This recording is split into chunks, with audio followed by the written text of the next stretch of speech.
Black Lives Matter.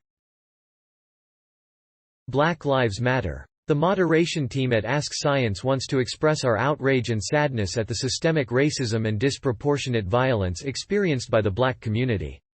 This has gone on for too long, and it's time for lasting change.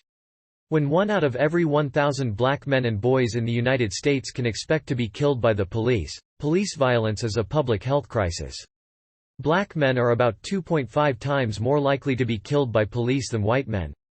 In 2019, 1,099 people were killed by police in the U.S. 24% of those were black, even though only 13% of the population is black. When black Americans make up a disproportionate number of COVID-19 deaths, healthcare disparity is another public health crisis. In Michigan, black people make up 14% of the population and 40% of COVID-19 deaths. In Louisiana, black people are 33% of the population but account for 70% of COVID-19 deaths. Black Americans are more likely to work in essential jobs, with 38% of black workers employed in these industries compared with 29% of white workers. They are less likely to have access to health insurance and more likely to lack continuity in medical care. These disparities, these crises, are not coincidental. They are the result of systemic racism, economic inequality, and oppression.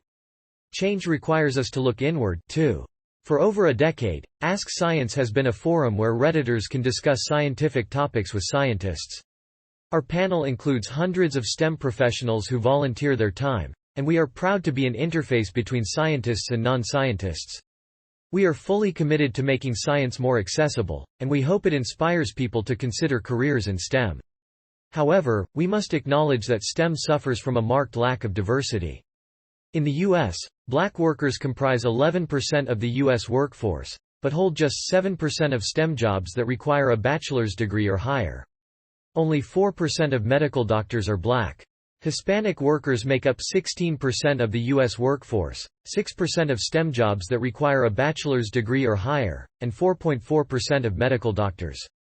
Women make up 47% of the U.S. workforce but 41% of STEM professionals with professional or doctoral degrees. And while we know around 3.5% of the U.S. workforce identifies as LGBTQ+, their representation in STEM fields is largely unknown. These numbers become even more dismal in certain disciplines. For example, as of 2019, less than 4% of tenured or tenure-track geoscience positions are held by people of color, and fewer than 100 black women in the U.S. have received PhDs in physics. This lack of diversity is unacceptable and actively harmful, both to people who are not afforded opportunities they deserve and to the STEM community as a whole.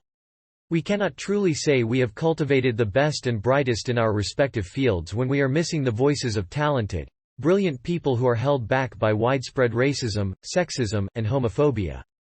It is up to us to confront these systemic injustices directly.